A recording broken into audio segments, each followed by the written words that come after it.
Hello everybody and welcome back to the Leeds Lens for your latest Leeds United news and of course transfer news. And we have the update that everybody was wanting. Harry Wilson has agreed terms to join Leeds United, getting the first signing in the bag this summer. And as you can see, he now tops the signing scale with a 5 out of 5, which means 100% chance. Now, of course, someone's going to tell me he's not holding up the shirt, Scott. Someone's going to tell me he might fail his medical, Scott. Come on, people. Come on. He's going to sign for Leeds United. I'm pretty sure this is going to happen now. David Ornstein, obviously, with the bomber around 1 p.m. today. So we'll talk about that. We'll also talk a bit about Shea as well. I want to see the update there. I think we're getting closer now to Shea getting over the line. We're also as well going to be discussing Julian Brandt, who looks, to be honest, to be slipping away from Leeds United. So we'll keep that one quiet because this is today. It's going to be a positive news show. And we've also got a Darlow update as well. He looks like he's potentially going to sign another 2-year deal. And, of course, there has been a link to Chelsea for Gabriel Gudmundsson as well. So quite a bit to get into today. But obviously, a huge story today. And if you could smash a like, by the way, and subscribe for the first signing of the transfer window. You guys are heroes. I am 6 subscribers away now. 6 subscribers away from 2,800 subscribers. So if you could help me in that goal to get there, you guys are brilliant people. If you could do that, that would be absolutely fantabidozy. But yeah, as I said, quite a bit to get into today, of course. And the bearing heat, I had a guy commenting yesterday saying, I don't want to talk about the heat too much. Well, I've got a fan today, so it shouldn't be as bad. But if it's annoying you people and you can hear the fan, just give us a shout and I will turn it off and sweat in peace. But yeah, anyway, let's get into this story about Harry Wilson shower, because what a story this is and what a day it was. I actually was in a estate agent's when this came through, so I didn't actually see it live, but I have seen it. But essentially, Leeds United have, I'm sure you've all seen it, but have agreed a deal with Aston Villa, with Harry Wilson to sign the services. Now, the reports are this is going to be a long contract. I would imagine this is 4 years. I think if you look at what a lot of the 49ers have done since they've joined the football club, it all has been sort of 4-year terms. When you look at Tanaka, Stack, all the players we signed, really, they all end up on a 4-year contract. I think it probably will be a 4-year contract as well with Harry Wilson, which I think is okay. I think when you look at sort of the Premier League now and how long players go on, they do go on for a long period of time now. They really do. They go on and on and on, players. And you seen Ronaldo score at 41 yesterday. Now, I'm not saying that Harry Wilson's going to be in the Premier League at 41 years old. I'm just saying with the sort of the levels of science now that's involved in football. And actually, when you look at Harry Wilson specifically as a player, he's not a player that massively relies on pace, is he? So I think he's a player that could go on and on and on, if I'm honest. Paul says 2 fantastic signing. Wouldn't be upset with Darlow remaining as number 1 next season, as long as we continue looking for a backup who could be number 1 in the future. Wilson's obviously a major upgrade. Happy days. Yeah, I think to be honest, we obviously chased Harry Wilson last summer. I think the fact that obviously Leeds United have got such a strong Welsh contingent has been a huge swaying point for Harry Wilson. I also think the fact that Leeds United went for Harry Wilson last summer again was a further swaying point. And yeah, I think this is, as I said, with Harry Wilson specifically, I am really delighted with this deal. And also, by the way, I think I'm better, right? I did say last Friday I expect us to hear a breaking news story around Harry Wilson before Friday this week. Well, I got that right. So maybe you should subscribe to Leeds Lens for extra insight. No, I'm joking. But yeah, as I said, I think he brings a lot, Harry Wilson. We've talked about it enough to death. So obviously when he signs, you don't want to keep going over the same stuff. But technically, outstanding. And I think when he comes into the team, I think he probably is the technically best player in the team. I looked through the team at this moment in time, and we talked about this even at the back end of the season before we'd even got into the transfer market. And we talked about what we need to do in the transfer window, and we need to upgrade that technical level. Because if you look at the starting 11 from last season, the person who's playing in the most technical role in the team is Brendan Aronson, who is probably the least technical number 10 in the Premier League. So as I said, we needed to up the level of the technical ability in the team, and Harry Wilson brings that in abundance. You only have to look at the goal that won, I think, goal of the season, the Harry Wilson goal there, and it sort of says it all. Outside of the foot, shot into the left foot, in the sort of far corner, and he is just a wonderful footballer. He even, I think, will help us in terms of set pieces. Obviously, we've got Stack, who's been fantastic on set pieces for Leeds. Scored 2 or 3 last season, of course. But Harry Wilson obviously has that left-footed sort of attribute. We've also talked as well about bringing a left footer into the ranks for Leeds United, because when you look at our attacking sort of quartet at this moment in time, we don't have a left footer at the football club. Well, now we do. I think he'll also help with Leeds United with corners as well, because we've always talked about, we've been very lucky in terms of the in-swinger from the left-hand side with Stack, with that sort of right-footed in-swinger. We've never had someone that can replicate that on the on the right-hand side corner with the in-swinger. Well, we've got that now with sort of Harry Wilson as well. And when you look at the corners that are successful in the Premier League at this moment in time, with the rules around keepers and the fact that keepers don't get protected anywhere near as the way they used to, a lot of corner success now actually comes from the ball going in, the ball basically going onto the goalkeeper's head, and then it getting headed in. And the best way to deliver a corner like that is obviously to have a left footer on that right-hand side, which Leeds United, as I said, didn't have last season. Harry Wilson brings that. Another thing as well, which I haven't seen loads of people mention, I think I saw Matty mention this earlier though, is that actually we've talked about who's going to be down there next season, and I've mentioned about Fulham being a team I think could get relegated next season. And essentially, I think when you're talking about relegated teams, you're talking the newly promoted three, you're probably talking about Leeds that could get relegated. I think you are definitely talking about Fulham, and I think you potentially talk about Sunderland as well as a bit of maybe they might be the bottom six, something like that. I don't know. You guys might throw others in. I know obviously Crystal Palace a potential, but regardless, what I'm saying here is that we are taking Fulham's best player at this moment in time, who won their player of the season last year, by the way, and bringing him to the football club, massively weakening a potential relegation rival and strengthening ourselves. So again, I think that's a huge positive as well. So now you look at Fulham, we've talked about the impact of Marco Silva leaving there. Obviously, it looks like Arbeloa is going to come in there. I'm not quite sure on that under appointment. And also now losing the best player as well. They could be in for a really torrid time next season, which again is fantastic news. And to be honest, I've looked at the reaction from other fans today, because obviously I've had the benefit of having a bit of time over this, obviously with a lot not doing it live reaction.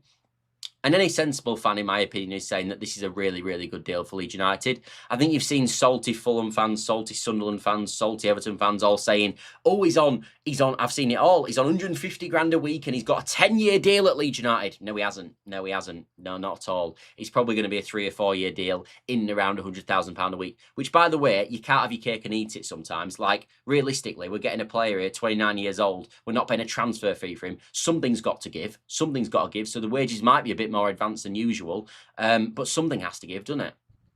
Hinsid says, gotta love it if we get him. He was class last season and will be a real asset. 100%, mate, 100%. Barry says, Wilson will be even better next season. He's improving his ability through changes in his diet and training style. It's not just a one season wonder. It's the benefits to the changes made now bearing fruit. Yeah, I have seen a bit about that, mate. Yeah. Wilson on that right-hand side, on that right wing. Can't wait, mate. That sounds...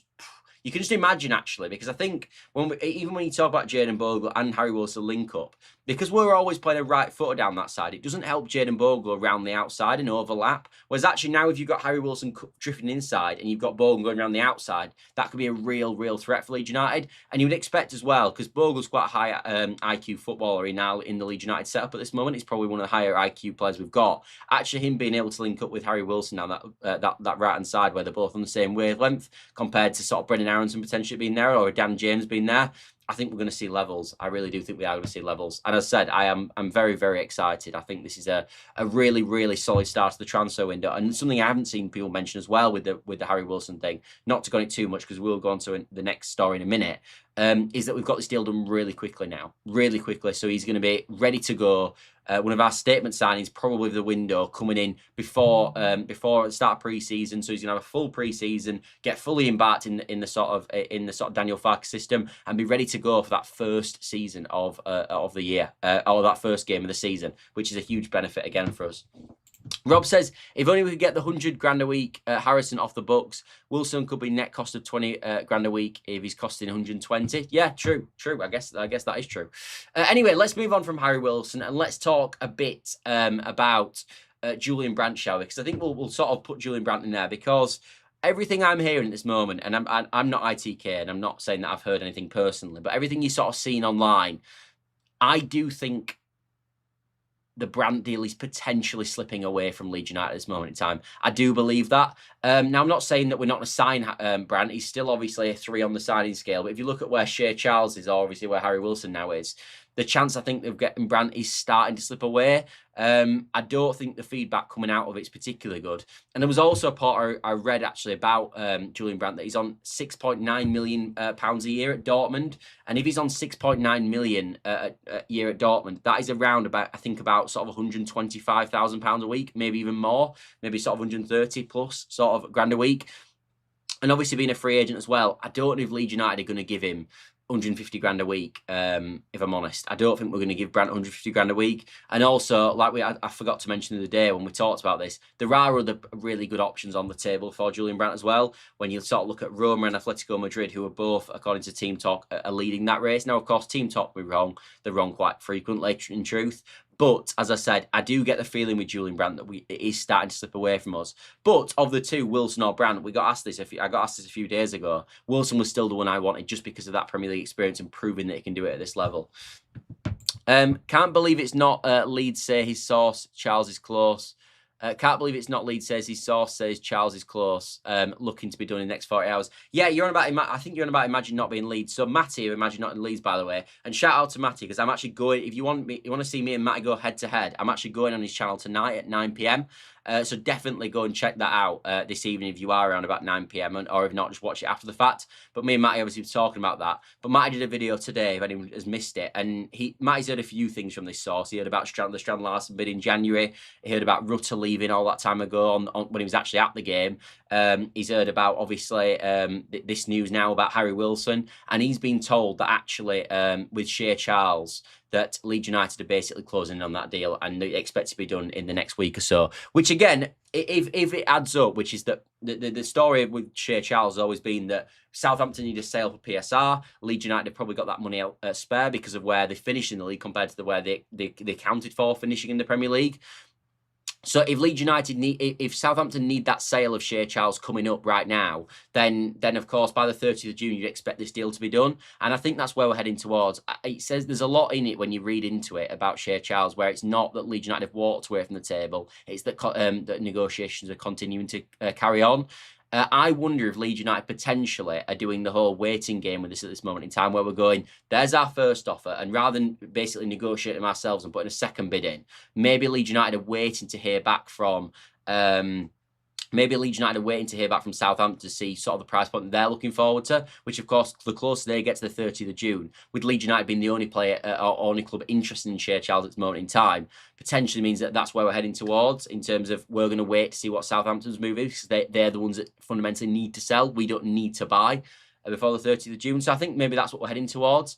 But if I was to guess, people, and I don't have any information, I've only got what Matty has, which he obviously put out for all you guys. I think this deal does get done. I think this deal gets done quite quickly, actually. And I think, obviously, we're on the, 24th now of June. We're 6 days away from that Monday when, of course, it's the start of the new financial year. So you would expect that this deal gets done before Monday, and I think it will do. I think we're talking probably a few million off here and there. I think, obviously, Leeds have bidded, by the sound of it, 20 million plus add-ons. You would expect it's somewhere in the region of sort of 25 million quid. So yeah, that's the situation. I'll be surprised if we let Gudmundsson, unless it's for a ridiculous offer. We will talk about Gudmundsson, mate. It's coming. Don't you worry about it. Evening, Scott, and all matching us together. Great start to the transfer window, 100%, mate. And when we talked about Harry Wilson as well, sorry to bring him up again. The benefit of getting Harry Wilson over the line quickly and in now is that now we can almost now know that one of our key positions that we were going to probably, if we didn't get Wilson, was probably going to cost us maybe 20, 25 million, maybe 30 million to get someone in now. We've now got that budget to put in the rest of the team. So we now know. So when you're talking about people like Krejci, who a lot of you guys have thought might be cost too much for Leeds United, maybe Krejci is now on the table. Maybe Shea Charles is now much more of a plausible option because Leeds United will have the money, because they've saved the money by getting Wilson on a free. So I think we were waiting to hear from Wilson to see what the knock-on effect will be with other transfers. We've seen that now, so I think that's the benefit. A quality signing for Leeds, 100%, mate. He said 48 hours. Yeah, Matty's just put in the chat, actually. Did he mean to say, I can't believe it's not Rutter? You meant to be, you need to be certain age to get that one. I can't believe it's not Rutter. I'm not sure what you mean. Should be agreed in the next 48 hours. Fingers crossed the info's been passed on is accurate, as the Wilson info was. A buzzing with Wilson, pal. 100%. And as I said, I did watch your video earlier, Matty, about this, and it does sound like obviously your information's bob on, because, you know, fair play to you. You've got clear insight there. And yeah, hopefully Shea Charles gets done now. I would expect, like we've talked about with Shea Charles, I would expect that means a bit of movement happens in terms of the transfer market. Now, I expect Leeds United now to go in the transfer window and probably sell a few. I think Tanaka probably is the most likely player that will be the dispersed of with when Shea Charles comes into the football club. We'll have to wait and see on that, of course. I'm inclined to agree that Charles is likely, Brandt is unlikely, and that Gudmundsson exit is very unlikely. Although I don't know your thoughts on Gabby. As I said, we will get onto Gabby. I just want to finish the segment about Shea Charles, the wonder boy. Obviously, Wilson, the greatest winger of all time. Of course, he's better than Messi, left-footed. You know, we know what I'm on about here. Julian Brandt, of course, as well. I wanted to cover that off, and then we will get on to. Yeah, let's talk about Gudmundsson now, actually, because a few guys are commenting. So, essentially, according to a Swedish outlet today, Expressen, who is a Swedish outlet, they're saying that Chelsea are interested in Gudmundsson after, obviously, Marc Cucurella left for Real Madrid this summer. Apparently, Xabi Alonso wants a new left-back, and according to the Swiss Daily source and multiple sources, Gudmundsson could be responsible for an unexpected change of club this summer. Expression also reports that Chelsea will be a dream move for Gabriel Gudmundsson as well. However, Chelsea's interest at the moment is described as preliminary. Internal discussions have taken place, but potentially the club's priority lies elsewhere. Now, with the Gudmundsson situation, do I think that Gudmundsson will be interested in going to Chelsea, which a lot of you guys will not like to hear? Yes, I do think he would be open to the move to Chelsea. I think a lot of players would be. Obviously, they're a team that potentially will be in the Champions League next season. Depends on Xabi Alonso, how he gets on. But they're obviously got bigger ambitions than we have at this moment in time. So you would expect, if Chelsea come in for Leeds United, to Leeds United, that Gudmundsson will be interested in the move. So that's the first thing ticked off. The second thing is, are Chelsea going to make a move? Now, of course, Gudmundsson is, what, 27 years old at this moment in time, I believe. In truth, when you look at what Chelsea have done, the model they've had, they've not really spent a lot of time buying players of that age. They've looked at sort of 21, 22-year-olds. That's kind of been their price. So are Chelsea going to make a move on Gudmundsson? I'm not so sure. I would argue probably not. So in terms of would Gudmundsson go? Yes. Do I think Chelsea make a move? Potentially no. If we were to sell, though, Gudmundsson, for me, I've always said this summer, outside of Ampadu, I'm pretty open and okay with letting anybody go if the price is right. And for me, I've seen Andy just saying there that the 30 million minimum for Gabby. I think, yes, I think 30 million minimum. I would argue, actually, 35, 40. We've got him in a long-term deal. We've got no reason to really sell Gabriel Gudmundsson at this moment in time. I believe he's still got 3 years left in his contract this summer. So for me, he fits the system like a glove. It's very hard to recruit left wing backs. I think left backs are obviously much easier to recruit. Left wing backs is much more a specialist role, and Gudmundsson's been fantastic in that role. He's got a great engine to get up and down as well. There's a lot of positives around Gudmundsson, and I really like him. I also think actually for a left back, he's a really good dribbler, and I think you've seen that a lot of times as well when it means getting the byline and getting crosses in. So for me, with Gabriel Gudmundsson, I don't think this is going to happen. I don't think he's going to go to Chelsea. But if he was to go to Chelsea, I think Leeds United will hardball Chelsea, and I think you're probably talking upwards of 30 million quid for him, because that would, if you got say 30 or 40 million quid, something in the region of that, so you got about 35 million quid. I do think you could adequately replace Gudmundsson, and potentially it would also be worthwhile to do that in terms of you could add funds elsewhere into the rest of the team. Maybe you got 10 million more in your striker sort of basket that you're going for. Maybe you can do something else. There's lots of different options you could do. So it probably would be. I think Leeds United are in a position where they would only sell if it was worthwhile to do so. And I think that's kind of where we're at with Gudmundsson. I'm not so worried about this story. I actually don't think it'll progress. I don't think that Gudmundsson will go and leave and join Chelsea. Now, as I said, I don't think that's because Gudmundsson wouldn't do it himself. I think it's more the fact that the football club. I don't think Chelsea will bid the requirements that it would be for Gabriel Gudmundsson to leave. I don't think it would be. I can't believe it's not butter. Was spread apparently tastes like butter, but it wasn't. Never mind. I'm sorry, mate. I'm so lost.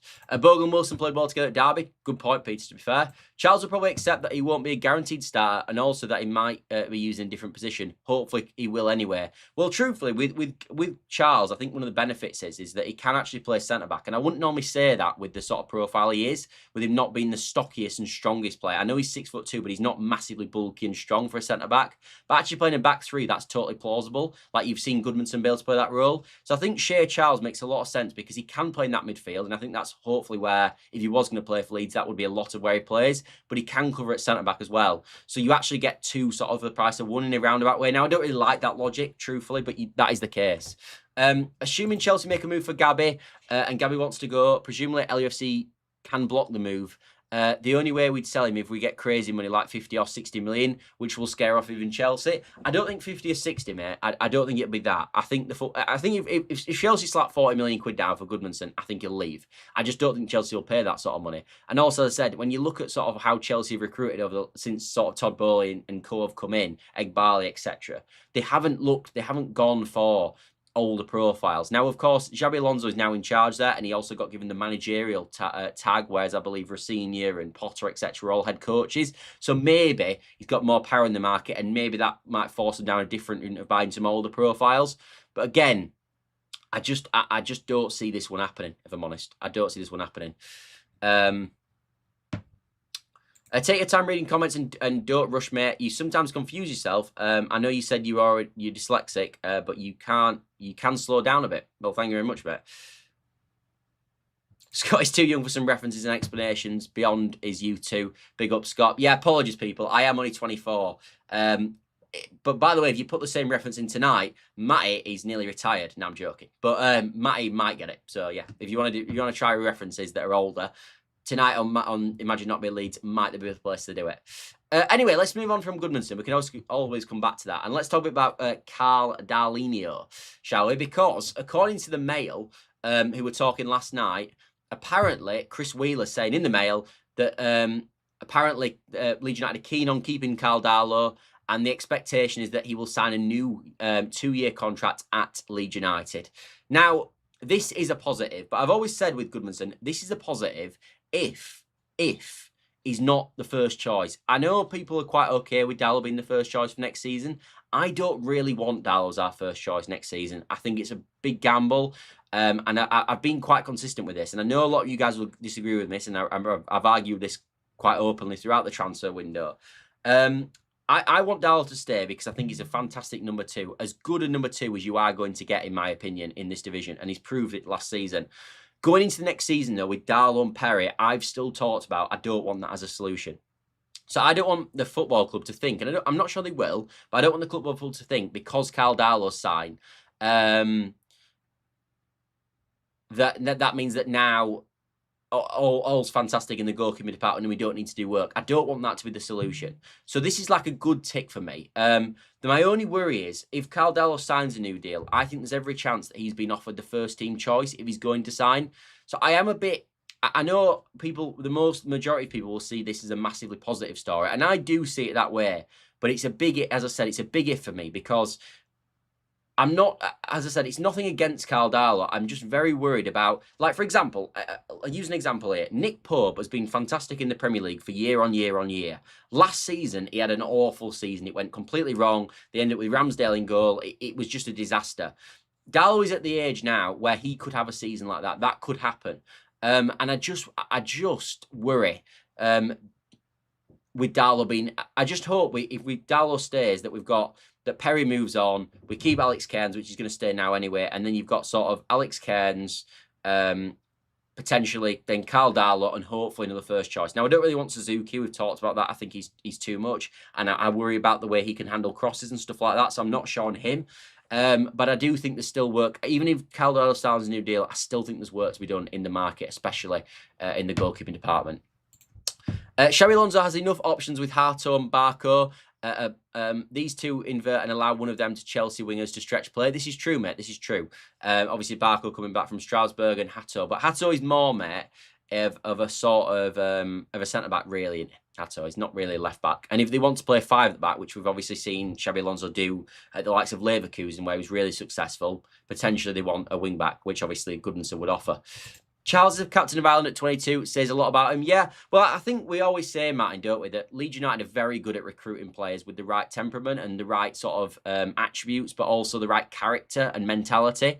And I'm not really worried about that now. I do believe that that when Leeds United sign a player and Leeds United do their research in terms of the mental side of the game and in terms of the mentality and how they're going to fit into the actual roster that we've got at this moment in time. So I'm not too worried about that. Like, we know Harry Wilson's a really good egg, and obviously you'd expect Shea is a really good egg as well, because Leeds United just wouldn't be going for them if they weren't. Carl Darlow better than Buffon. Oh, prime Buffon, mate, from Shaw. And now Scott is saying Matty's old. Haha, that's funny. Yeah, I probably shouldn't do that because I've got quite an older audience. But yeah, oh well. I don't want Darninho as first choice either. However, I'd rather that than take another risk on a Perry that goes wrong. We can't afford that. That's true, mate. That is true. That is true. Darlinho. Are we calling him Darlinho on this channel from now? I think we might have to, might we? Now, all goalies can have a bad season regardless of age. This is true. This is true. As I said, I didn't expect people to be overly impressed with my opinion on Carl Darlow, because I know a lot of people rate Carl Darlow really highly. And I'm not saying I don't rate him. I'm just saying that take yourself back to this time last season when we just got promoted. None of you guys in the chat would have been saying that Carl Darlow is a really good option for Leeds United. Yeah. Ideal scenario is now that Darlow stays, we get our money back on Perry and we get a new number one for under 15 million quid. Then we're in a better place with no money lost. Exactly. That would be fantastic. Now, we've talked about this right at the start of the transfer window, didn't we, BMG? I remember having a show where me and you discussed this in length, where in an ideal world, if you wanted the goalkeeping department wrapped up, you would say that you want Carl Darlow to stay and be second choice. You want Perry to be moved on and not take a PSR hit or an SCR hit, which will be this season, and bring in another a new number one first choice. That's what everybody wants. Now, all them things to lie in order. Carl Darlow sign a new deal, Perry to get our money back on him and sign a new keeper that's good. It's quite unlikely that you're going to get all three slam dunk. So, yeah, there's work to be done there. Would you take Darlow's number one if it means that money can be saved and gets Brandt in? I don't think they're them to. I think Brandt's probably the wrong player you're talking about this in terms of, mate, because obviously Brandt's a free agent. Now, of course, he will be expensive. He'll be on a lot of money. He'll probably have a signing bonus, wage. He'll probably get paid it for his agent, getting involved in the deal and all sorts of crap. But I don't think he's the player that he'd be the difference maker. I think the goalkeeper department is it one way you look at it and go, well, if you don't spend 25 million on the goalkeeper, can you instead of buying a 20 million pound striker, you can buy a 45 million pound striker? That's kind of how you'd expect it to be, if I'm honest. So yeah, yeah, I think I've kind of covered that to an extent. Obviously, that's one thing we need to still hear of, well, we haven't heard anything about strikers yet, and I'm pretty damn certain that Leeds United will bring a striker in this summer, but we haven't heard anything about that yet. And this is where it comes back to what sort of we heard, who said it the other day, the Leeds United guy. Leeds United CEO said the other day, essentially, that Leeds United's transfer window has been split up into two categories. He said that the first part of the transfer window is obviously players that are not going to the World Cup. So you're looking at free agents, you're looking at Wilson, Brandt, you're looking at Shea in that. And then you've got the second part of the transfer window where you're looking at players who are playing at the World Cup. So maybe that opens the gates for Suzuki. Maybe it opens the gates for... It might even suggest, actually, that the Leeds United striker that we're going to go for is someone that's actively at the World Cup at this moment in time, because we haven't heard anything about that. And as I said, we've been focused on this first stage of the transfer window, when actually we know, because we've been told by Robbie Evans the other day, that there's actually a stage 2 to the transfer window, which players that are playing at the World Cup. And the fact that we haven't heard about a striker suggests to me that it might be someone playing at the World Cup. And of course, I think we were linked to Balogun as well today. So that could be an option there, potentially, which I know a lot of you guys like from what you've seen in the World Cup. Is Michael Cooper still at Sheffield United? And if so, is he worth a punt? He didn't have a good season last year, mate, but he is there. He is there. We might have to get away with Darlinho, number one, Perry number 2 for me. One more season, but it's a risk, and also depends on Perry coming good, which I don't think he will. Yeah, that's my issue. Mate. You've summed it up perfect there in the goalkeeping department. It's one thing having it's one thing a goalie having a bad season, another thing watching him make bad choices repeatedly, which we need to learn from. Meslier in the last 3 months of the championship, paying Perry is dangerous in my opinion. Yeah, I agree. I completely agree with all that, to be honest. Meslier, we should have got rid of a long time ago. We should have got rid of a long time ago. And we didn't do. And we paid the price for that. And we've lost him for free this summer, which was 20 million that we could have had and would have been used in the kitty at some regard further down the line, of course, or earlier in our sort of cycle of Leeds. But yeah, we've made a mistake on Meslier, but we just need to not make a mistake with other players now. Can you confirm the time that you and Matt imagine not being Leeds are on tonight? Yeah, 9 PM on his channel, mate. Not on mine, on his channel. I've probably asked this you before, but with the striker, would you go for a small profile DCL, or would you use Nemecha as the DCL backup and get a Tati or a Pender type as the alternative to DCL. Now, I've tossed and turned on this, as you've known, mate. At the start of the window, I was kind of leaning towards a different profile. Having thought about it, though, this season, having thought about it over the last few weeks, I think we should be buying another big physical number 9. That's my opinion. And I think that's what the football club will do. Because I think if you looked at what we did in January, of course, we went for a tall physical striker. We didn't get him. Of course, he ended up going to Crystal Palace in Strand Larsen. And you would expect if Leeds United went for a tall physical profile striker in January, they're probably going to go for a tall physical profile striker in the summer. So that might even sort of lay it down even more. You might at this moment in time, if you want to look at centre forwards that Leeds might sign, look at strikers who are currently playing in the World Cup, because we haven't been linked to them, so they're probably in the World Cup, and look for tall physical number 9s, because again, if you look at what Leeds United did in January, that's what the profile it was.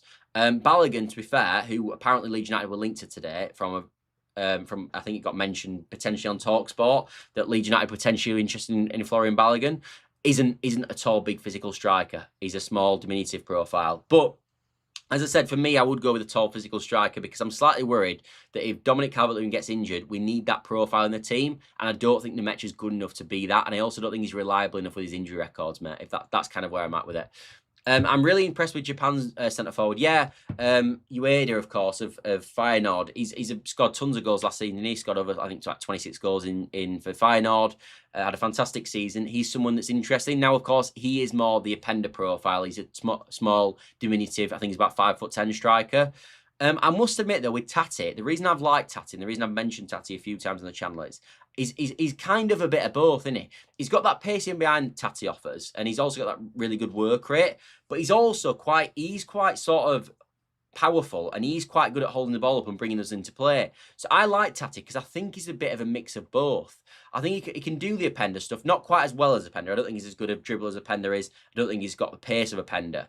But he's kind of a mix between a physical striker, but also has them sort of the other attributes that we've looked for in terms of the agility side of the game, and as I said, that other sort of profile. So as I said, I like Tati as an option. I also like Delap as an option as well, because I look at sort of again what he brings, tall, physical again, but again also offers that sort of pacing behind. He's quite a good dribbler. When you look at the goal he scored against Aston Villa a few years ago for Ipswich, he showed that dribbling capability there. Now, as I said, I always mention Delap, and I always know that a lot of you guys don't like Delap.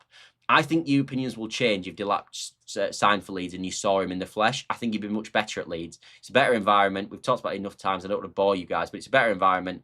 And I think the way we play would suit Delap a bit more as well.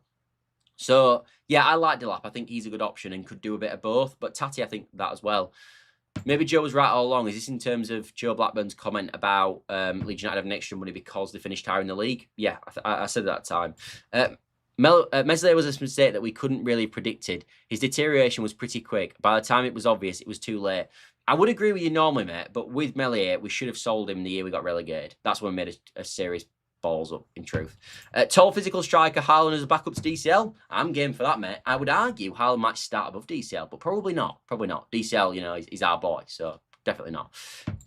Tati's profile is good as he's quite physical, as you say, but doesn't seem likely that we'll go for him, although we were linked to him with him before. Yeah, we were linked to him a long time ago, mate. We were linked to him actually when he used to play for Lazio.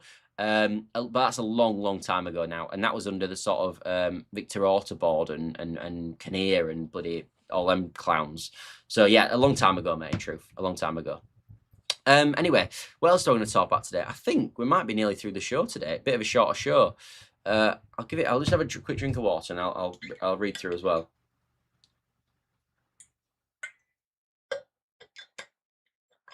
This fan has made a huge difference, by the way. If anyone watched the show yesterday, in comparison to today, God, I'm in such a better bit of health today, having had this fan blowing in my face.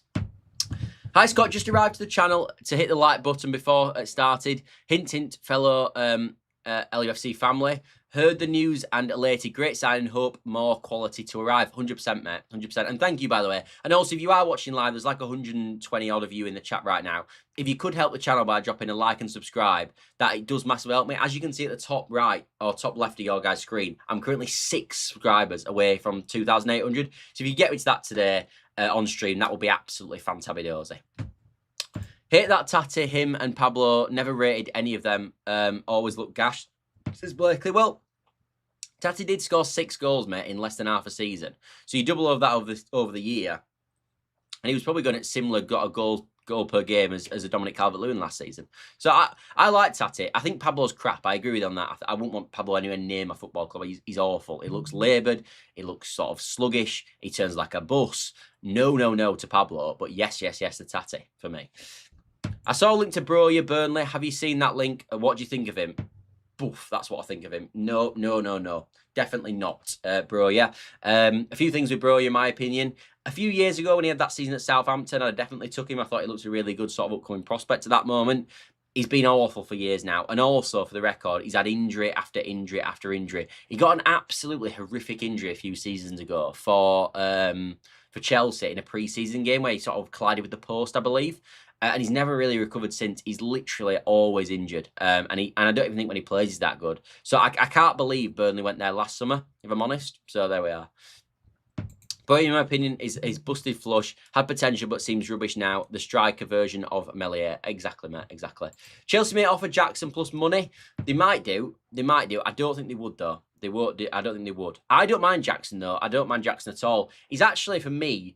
the thing I like about Jackson, I've always rated this about him, he's very good at bringing others into play, which I think is a real attribute of the striker. And actually, we can get people like sort of Harry Wilson, Julian Brandt, potentially if we get him, or another potential Harvey Elliott, Rutter, etc. If you play Jackson up front, he's really good at linking the plays, Nicholas Jackson. Not the greatest finisher in the world, but his link-up play is fantastic.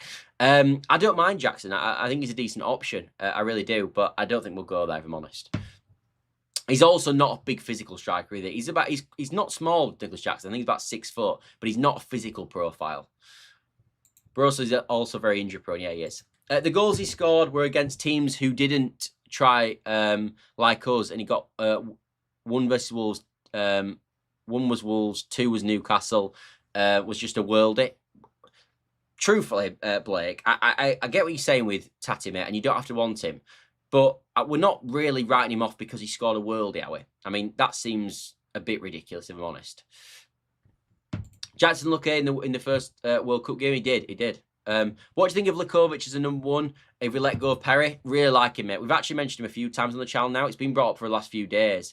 I don't mind him. Yeah, I don't mind him at all. I'm surprised actually still plays. I think he plays in the Turkish league at this moment in time. I'm not 100% right on that, but I'm pretty sure he does. I'm surprised he's not playing the top 5 leagues. He's been really solid for Croatia for a long period of time, and obviously was fantastic for England about a week ago now. Elvedi going on the list. That's a good point, actually, mate. I need to get him on. I'm still not completely sure with Nico Elvedi that we're actually linked to him. I know we are linked to him. I know it's been reported. I'm still not 100% sure that there's that much truth in it, if I'm honest. I know Build said a few days ago that we did 8.5 million. It's been mentioned by the Mail, I think, as well in the last sort of 48 hours as well. I'm not 100% sure, though, if there's something in Elvedi. It doesn't make a lot of sense to me. The only way it makes sense is sort of to swap for Bornau. And we have heard that Bornau potentially wants back to the Bundesliga. So, look, if it was a swap for Bornau, as we said, I think, yesterday, but Elvedi